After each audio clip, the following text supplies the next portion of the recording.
ఇక్కడికి విచ్చేసిన పెద్దలందరికీ నా తరపున నమస్కారాలు.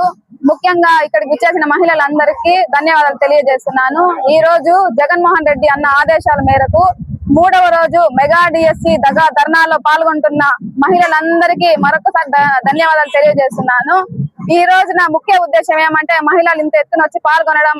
డిఎస్సిలో ఇక్కడికి వచ్చిన వాళ్ళు కూడా చాలా మంది డిఎస్సి రాలేక ఉద్యోగం రాలేక వాళ్ళ పిల్లలు ఉద్యోగం రాలేక చాలా మంది ఈ ప్రభుత్వం ద్వారా అయితే నష్టపోయినారు. మెగా డిఎస్సి పైన సిబిఐ విచారణ చేపించాలి, లేకపోతే విద్యాశాఖ మంత్రి నారా లోకేష్ అన్న గారు రాజీనామా చేయాలి.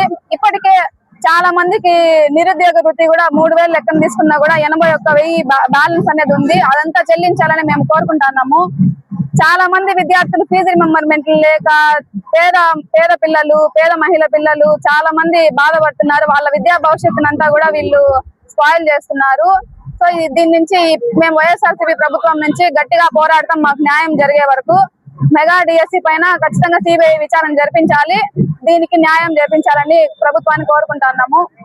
మీరు న్యాయం చేసే వరకు మా ధర్నాలు ఇట్లానే కొనసాగుతూనే ఉంటాయి. మా మహిళల తరపున ఎప్పుడు మా వైఎస్ఆర్సీపీ పార్టీకి ఎప్పుడు అండగా నిలబడతామని ఈ సందర్భంగా మరొకసారి అందరికి తెలియజేస్తున్నాము. ధన్యవాదాలు. జై జగన్, జై వెంకటగౌడన్న.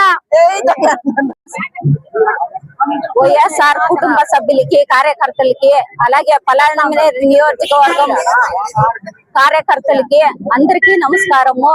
ఈ పొద్దు డిఎస్సి అనేసి రాపిచ్చి ఉద్యోగాలు ఇస్తాను అనేసి ప్రజలకి మోసం చేసిండే చంద్రబాబు నాయుడు గారు, అలాగే లోకేష్ బాబు గారు వెంటనే రాజీనామా చేయాలని మహిళల తరఫున కోరుకుంటున్నాము. జై జగన్. ఇక్కడ విచ్చేసిన వైఎస్ పార్టీ సభ్యులు, కుటుంబ సభ్యులందరికీ నమస్కారం తెలియజేస్తున్నాను. ముఖ్యంగా మీడియా వర్గాలకు కానీ, సోషల్ మీడియా వర్గాలకు కానీ ధన్యవాదాలు తెలియజేసుకుంటాను. మాకు ప్రభుత్వం వచ్చినప్పటి నుంచి కూడాను మాకు ఏ విధంగా కూడా లబ్ధి పొందడం లేదు. డిఎస్సిలో మనకు అన్ని విధాలా కూడాను మోసం జరిగిందనే మనం చెప్పుకోవచ్చు. దీని ద్వారా ప్రభుత్వం ద్వారా మనకు ఏ ద్వారా కూడాను మనకు ఇక్కడ మేలు జరగడం లేదు. డిఎస్సి ద్వారా అనేక విద్యార్థులు